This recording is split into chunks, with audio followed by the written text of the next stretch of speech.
Alright, welcome. In this video, I'm going to prove the limit comparison test for you. But I know you don't have a lot of time, so I'm going to make this quick. So we're going to start by supposing that AN and BN are positive sequences and the limit of their ratio is positive and finite. Now what that means is that as n goes on and gets bigger, the ratio is getting closer and closer to this L value, right? And also what it means for I think that's about right. Also what it means for a limit to exist is that I can get that limit as close to L as I can get that ratio as close to L as I like by taking n beyond a certain threshold. So maybe say I want to be this close to L, right? I just need my terms to be beyond what looks like n equals maybe 3, okay? And so what that's called is a distance of epsilon in each direction, okay? So for any epsilon, there's some threshold where beyond that threshold, the difference between the ratio and L would be less than epsilon. I'll write that out for you. So this threshold I'm talking about, that's that n0. So for all epsilon greater than 0, there is a value of n0 where if n is bigger than n0, then the ratio of an to bn is going to be between L minus epsilon and L plus epsilon. Now I'm going to let epsilon equal L divided by 2, which is about what it looks like in my picture, right? It's about halfway between L and 0. That would mean that my inequality would become L minus L over 2 less than the ratio I'm interested in is less than L plus L over 2. But I can do some simplification on that. And this is going to be true for all n beyond that threshold n0.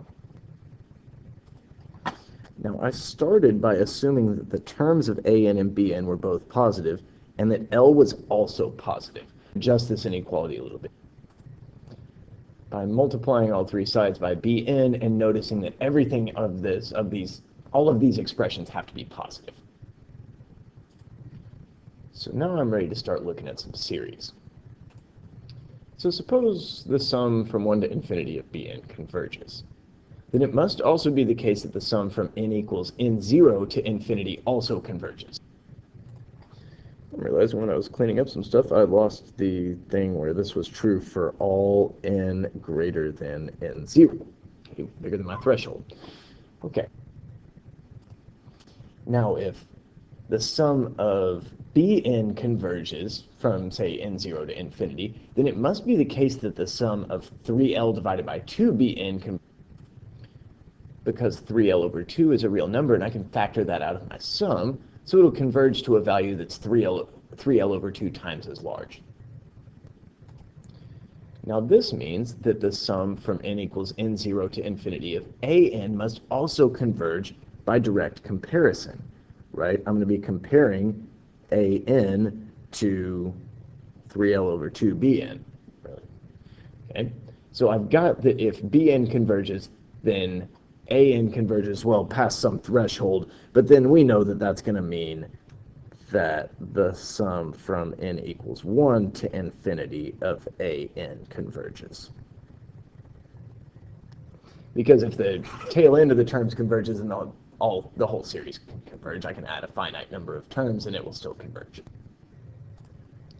Now I'm going to suppose that the sum from 1 to infinity of bn diverges, and maybe you see where I'm going with it. Then the sum from n equals n0 to bn diverges. And the sum of L over 2bn, as n runs from n0 to infinity, also diverges, because I can factor out the L over 2, and, well, I just got L over 2 times something that diverges will also diverge. And now I have that the sum from n equals n0 to infinity of an diverges by direct comparison using that inequality right there. And that means that the sum from 1 to infinity of an would also diverge. So now I've shown you that if the limit of the ratio of the terms is positive and finite, then if bn converges, then an converges, and if bn diverges, then an diverges, and that's the limit comparison test. So thanks for watching.